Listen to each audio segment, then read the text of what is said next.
그러니까 이런 것들이 어떻게 되었느냐가 사실 요 길과 요 주변 길과의 관계를 전혀 다르게 만드는데 그런 것들을 여러분들이 읽어내는 게 가능할지 잘 모르겠습니다. 쉽지 않습니다, 사실은. 어쨌든 그런 것들을 제가 좀 조금 간단한 것들로 설명을 드릴 텐데요.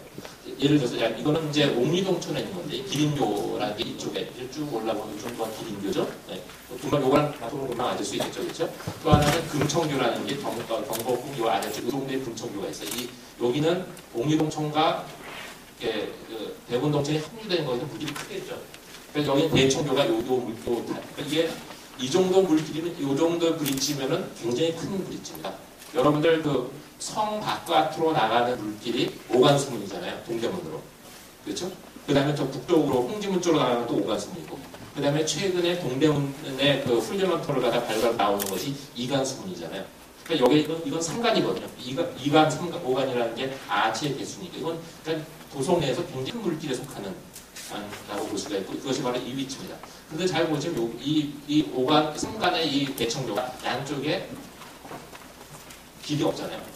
이 길이 없다는 것은 이 주변 상황을 이해는 굉장히 중요합니다. 무슨 얘기냐면은, 그래서 주변에 바로 물길 주변에 길이 없고 지에 꼭히 들어가 있기 때문에 이 바로 양쪽에 빨간색 메인 도로가 형성되어 있는 거예요. 그러니까 여기는 굉장히 중요한 도로망을 형성하고 일반적으로 한양에서의 일반적인 물길, 다른 성계천이나 삼청동 물길 같은 경우는 물길이 있고 바로 옆에 사람이 걸어다니는 길이 동시에 나란하게 형성되는 거기에 물길과 바로 옆에 약간의 표를 두고 이런 길이 바로 물길이 이런 식으로 형성되어 있기 때문에 그리고 이렇게 형성된 이 물길이 쭉 올라가다가 이분에 여기 물길이 옥리통간 여기 이상의 집인 거잖아요. 이 이야기 다시 말하면 이 이상의 집이 이 정도 위치하고 있는데 이 정도의 바로 터가 처음에는 천변 길이 없었던 길이었을까라고 그렇죠. 그런데 이것이 1900년대 초 어느 시기인가에 여기가 복개되면서 이 부분이 새로 길이 나면은 여기 이상의 지퍼의 주출입구가 이쪽에서 이쪽으로 바뀌어버린 거죠. 사실은 물길이 가지고 있던 물리적인 형태는 그대로 유지되지만 물길이 덮임으로 인해서 사실 길의 도시 조직의 기능은 아는 것밖에 완전히 뒤집히는 상황이 벌어집니다.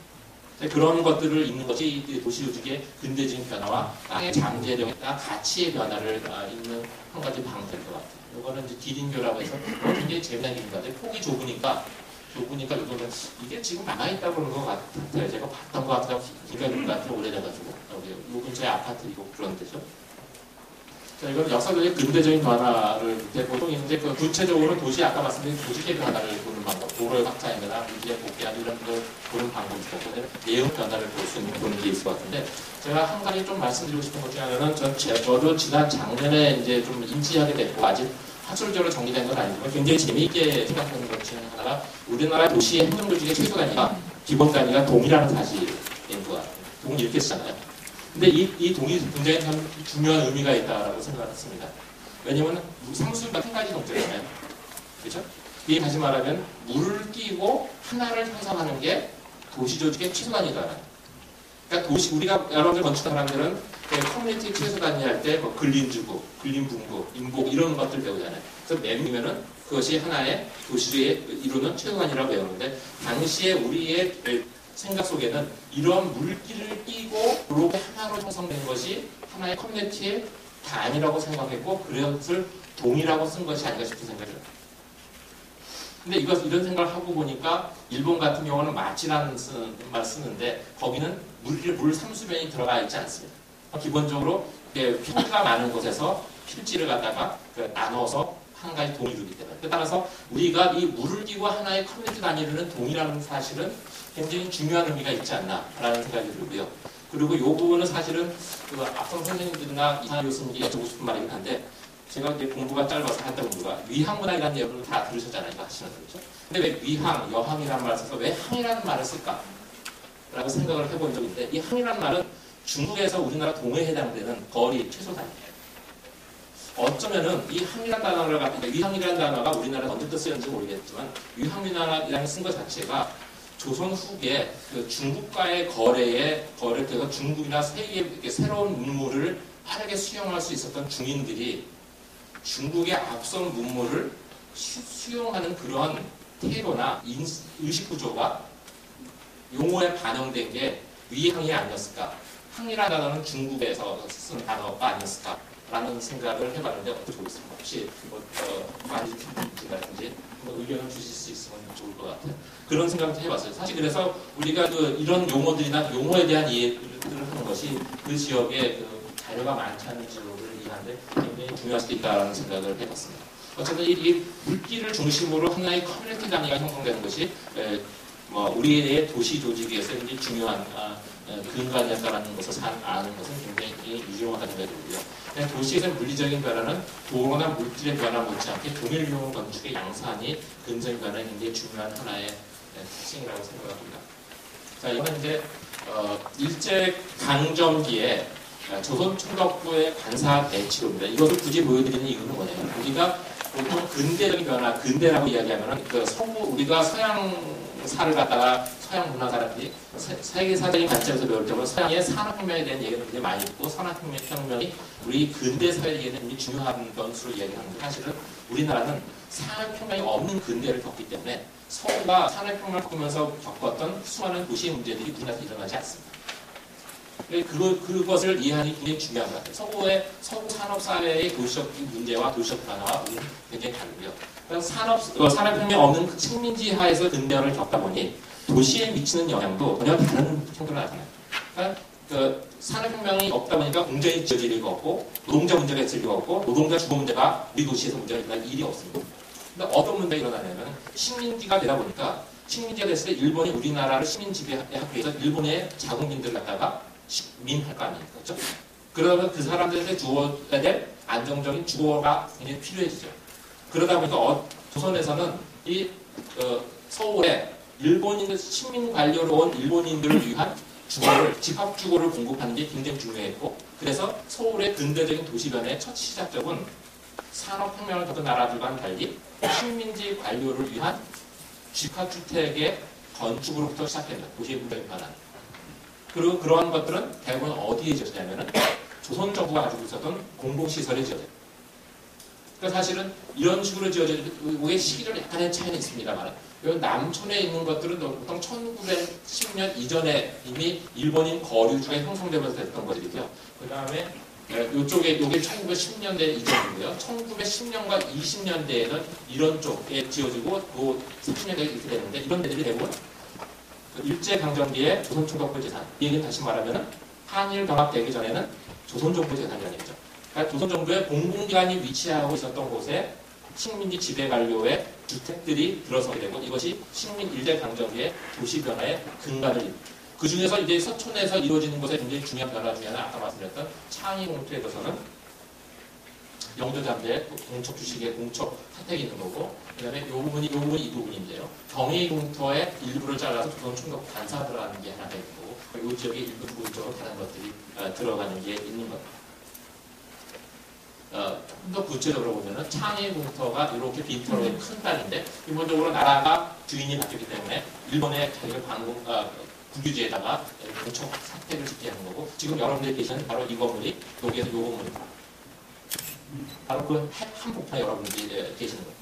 여기 지금 이제 이 북을 사시는 모습이에요. 그러니까 사실은 이렇게 하나의 큰 대저택이 있던 것이 이렇게 됐다가 나중에 해방 이후에 적장마을로 분리되면 이것이 하나하나 분류되면서 이것이 이 주변 인접 도시 조직과 서로 연결되는 구조로 가요. 그전까지는 도시 조직이 연결되지 않았었죠. 이게 이제 당시에 통우정 동쪽 사택의 풍경인데 이 풍경은 아마 요 길에서 찍은 사진일 겁니다. 이 길에서 찍은 사진이 이런 풍경인데 이때는 이건 동쪽 소유로 하나의 흔히 말하는 영어치로 표현하면 게이트 커뮤니티를 형성하는 지역이었겠죠. 그러다가 해방되고 나니까 이분이 철거되고까지 하나하나가 개인한테 불화되면서 이제 오늘날의 도시들이 됩니다. 이것이 요 건물 요 앞에 열린 책방이 있던 건축가 황교진 씨가 설계한 건물이 있던 터의 일식 관사의 모습이었어요.